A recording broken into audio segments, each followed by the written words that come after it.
انس بن مالک روایت کرتے ہیں کہ نبی کریم صلی اللہ علیہ وسلم کو میں نے اس حالت میں دیکھا کہ آپ کے ہاتھ میں چند کنکریاں تھیں اور یہ کنکریاں نبی محترم صلی اللہ علیہ وسلم کے ہاتھوں پر اللہ تعالیٰ کی حمد و ثنا کے ساتھ میں تسبیح فرما رہی تھی۔ گویا کہ ذات مبارک صلی اللہ علیہ وسلم کے طفیل بہت سے بے زبانوں کو زبان مل جاتی اور وہ نبی رحمہ صلی اللہ علیہ وسلم پر سلامتی کے کلمات بھی بھیجتے اور اللہ رب العزت کی حمد و ثنا بھی بیان کرتے۔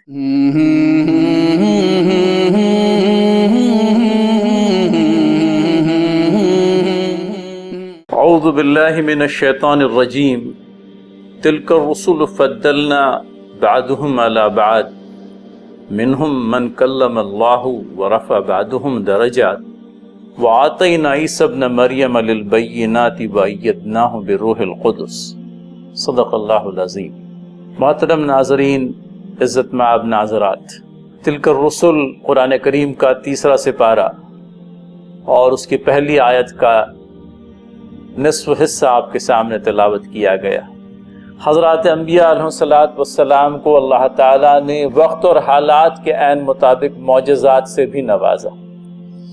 یہاں پر تذکرہ ہے حضرت موسیٰ علیہ السلام کا، جن کو اللہ تعالیٰ نے ہم کلامی کا شرف بخشا، اور بعد کو تذکرہ ہے حضرت عیسیٰ علیہ السلام کا، جنہیں اللہ تعالیٰ نے روح القدس کے ذریعے سے مدد فرمائی جن کی، اور مزید یہ بھی کہ بینات ان کو عنایات کی،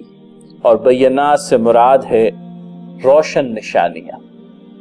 نبی محترم صلی اللہ علیہ وسلم کو بھی اللہ تعالیٰ نے مختلف معجزات سے نوازا، اور آج کے اس ایپیسوڈ میں ہمیں تذکرہ کرنا ہے انہی معجزات کا۔ نبی کریم صلی اللہ علیہ وسلم ارشاد فرماتے ہیں کہ نبوت سے پہلے مکہ کا وہ پتھر جو مجھے پہچانتا تھا، مجھے سلام کہتا تھا، میں آج بھی اس پتھر کو ویسے ہی پہچانتا ہوں جیسے نبوت سے پہلے پہچانتا تھا۔ جابر بن سمرہ رضی اللہ تعالیٰ اس حدیث کے راوی ہیں، اور نبی کریم صلی اللہ علیہ وسلم سے حدیث کا جو متن ہم لوگوں کو ملتا ہے میں نے آپ تک پہنچانے کی کوشش کی ہے۔ پھر اسی طرح سے حضرت علی بن ابی طالب رضی اللہ تعالیٰ عنہ بیان فرماتے ہیں کہ نبی محترم صلی اللہ علیہ وسلم نبوت کے ابتدائی زمانے میں مکہ میں جن شجر و حجر کے پاس سے گزرتے، اللہ کے نبی صلی اللہ علیہ وسلم کو وہ سلام عرض کرتے، السلام علیکہ یا رسول اللہ صلی اللہ علیہ وسلم۔ انس بن مالک روایت کرتے ہیں کہ نبی کریم صلی اللہ علیہ وسلم کو میں نے اس حالت میں دیکھا کہ آپ کے ہاتھ میں چند کنکریاں تھیں اور یہ کنکریاں نبی محترم صلی اللہ علیہ وسلم کے ہاتھوں پر اللہ تعالیٰ کی حمد و ثنا کے ساتھ میں تسبیح فرما رہی تھی۔ گویا کہ ذات مبارک صلی اللہ علیہ وسلم کے طفیل بہت سے بے زبانوں کو زبان مل جاتی اور وہ نبی رحمہ صلی اللہ علیہ وسلم پر سلامتی کے کلمات بھی بھیجتے اور اللہ رب العزت کی حمد و ثنا بھی بیان کرتے۔ مسجد نبوی کی تعمیر کے بعد میں جب وہاں خطبات جمعہ کا سلسلہ شروع ہوا تو ابتداءً اللہ کے نبی صلی اللہ علیہ وسلم کھجور کے ایک تنے سے ٹیک لگا کر خطبہ دیا کرتے تھے۔ انصار مدینہ میں سے کسی مرد یا خاتون نے اس خواہش کا اظہار کیا کہ یا رسول اللہ صلی اللہ علیہ وسلم اگر آپ اجازت دیں تو ہم آپ کے لیے ایک ممبر بنا دیں۔ اللہ کے نبی صلی اللہ علیہ وسلم نے کہا کہ اگر آپ کی خواہش ہے تو آپ بنوا دیں۔ اور جب ممبر تعمیر کیا گیا اور نبی محترم صلی اللہ علیہ وسلم جمعہ کا خطبہ دینے کے لیے اس ممبر پر تشریف فرما ہوئے تو پچھلے جمعہ تک جس کھجور کے تنے سے ٹیک لگا کر کے اللہ کے نبی صلی اللہ علیہ وسلم خطبہ دیا کرتے تھے، وہ کھجور کا درخت ایک چھوٹے بچے کی طرح بلک بلک کر رونے لگا۔ یہ جو واقعہ ہے یہ اللہ کے نبی صلی اللہ علیہ وسلم کے اصحاب رضی اللہ تعالی عنہم کی موجودگی میں ہوا۔ نبی محترم صلی اللہ علیہ وسلم ممبر سے اترتے ہیں، کھجور کے تنے کو اپنے سینے سے لگاتے ہیں اور ایک چھوٹے بچے کو جس طرح سے سہلا کر کے خاموش بٹھایا جاتا ہے، نبی کریم صلی اللہ علیہ وسلم وہی عمل اس کھجور کے درخت کے تنے پر کرتے ہیں اور دھیمے دھیمے رونے کی آواز خاموشی کے اندر میں تبدیل ہو جاتی ہے۔ نبی محترم صلی اللہ علیہ وسلم واپس منبر پر آتے ہیں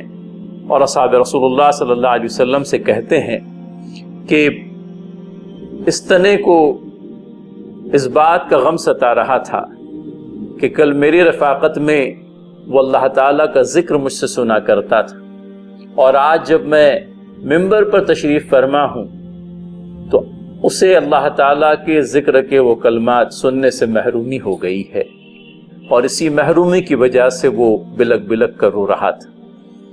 نبی محترم صلی اللہ علیہ وسلم کے ان حسی معجزات کے علاوہ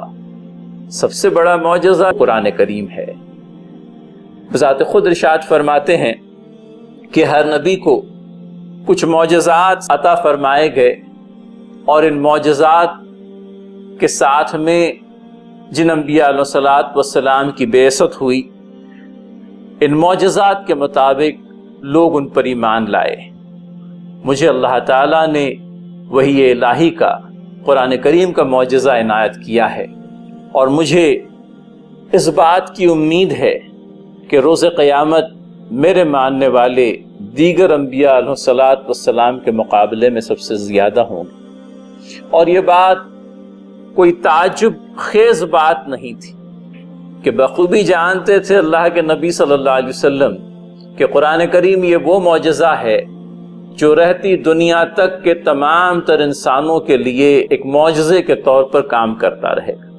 اور ظاہر سی بات ہے کہ حسی معجزات انبیاء علیہ الصلوۃ والسلام کے وصال کے ساتھ میں ختم ہو گئے، لیکن نبی کریم صلی اللہ علیہ وسلم کو یہ عظیم بشان معجزہ جو عنایت کیا گیا تھا، یہ آج بھی اپنی اصل حالت کے اندر میں موجود ہے، اور کتاب مقدسہ دنیا کے تمام تر انسانوں کو یکساں طور پر اپیل کرتی ہے۔ اس کتاب مقدسہ کو ہم نے اپنی جاگیر سمجھ رکھا ہے، جبکہ اللہ تعالیٰ کی کتاب دنیا کے ہر خاص و عام کے لیے ہے۔ وہ ہدایت کا سرچشمہ ہے، اور یکساں طور پر دنیا کے تمام تر انسانوں کے لیے ہدایت کا سامان مہیا کرتی۔ کوئی تعجب نہیں کہ اللہ کے نبی صلی اللہ علیہ وسلم نسائی کی ایک روایت کے مطابق نماز کے اندر میں تشہد کے بعد میں یہ کلمات ارشاد فرماتے تھے، اور وہ کلمات مبارکہ احسن الکلام کلام اللہ و احسن الحدی حدی محمد صلی اللہ علیہ وسلم، بہترین کلام اللہ تعالیٰ کا کلام، اور بہترین طریقہ زندگی نبی محترم صلی اللہ علیہ وسلم کا طریقہ زندگی۔ شجر و حجر کا آپ کو سلام کہنا نبی کریم صلی اللہ علیہ وسلم کی اس حدیث کے عین مطابق ہے جس میں اللہ کے نبی صلی اللہ علیہ وسلم نے ارشاد فرمایا، طالب علم کے لیے فرشتے اپنے بازو بچھاتے ہیں، اور دنیا کی تمام تر موجودات یہاں تک کہ سمندر کی مچھلیاں بھی علم کے طلبگار کے لیے مغفرت کے دعا کرتی۔ نبی محترم صلی اللہ علیہ وسلم تو درسگاہ الہی کے طالب علم تھے۔ جبرائیل امین علیہ السلام کے ذریعے سے اللہ تعالیٰ نے وہ تعلیمات آپ کو عنایت کی جو ایک دنیا کو روشن اور تابناک کرنے کا سبب و ذریعہ بن گئی۔ کتاب مقدسہ قرآن کریم جو ہماری زندگیوں کو بنانے کے لیے اور سنوارنے کے لیے آیا تھا، ہم نے بڑی ستم ظریفی کی جب اس کتاب کو ہی سجا کر طاقدانوں کے اندر میں رکھ دیا۔ وقت ہے ناظرین اور ناظرات، ریشم اور حریر کے جزدانوں کے اندر میں لپٹے ہوئے اس قرآن کریم کو نکالیں ان جزدانوں سے، اور دن کا کوئی حصہ مخصوص کر کے اللہ تعالیٰ کی کتاب کی تلاوت، اس کی ترجمانی اور اس کی تشریح پڑھنے کے عمل کو ایک مرتبہ پھر اپنی زندگی کا معمول بنائیں۔ اللہ کے نبی صلی اللہ علیہ وسلم کے زبردست معجزے کے ذریعے سے دنیا کے ہر خاص و عام کو متاثر کرنے کے لیے مرد میدہ بن کر، خاتون جنہ بن کر آگے کو آئیں، اور اس کتاب کے ذریعے سے دنیا کو حیات آفرین پیغام دیں جس میں انسانیت کے تمام تر دکھوں کا درما اور تمام تر قسم کے درد کا علاج موجود ہے۔ اللہ ہم سب کو اس کی توفیق دے۔ وآخر الدعوانا ان الحمد للہ رب العالمین۔ صلوا علیہ صلوا علیہ صلی اللہ علیہ وسلم۔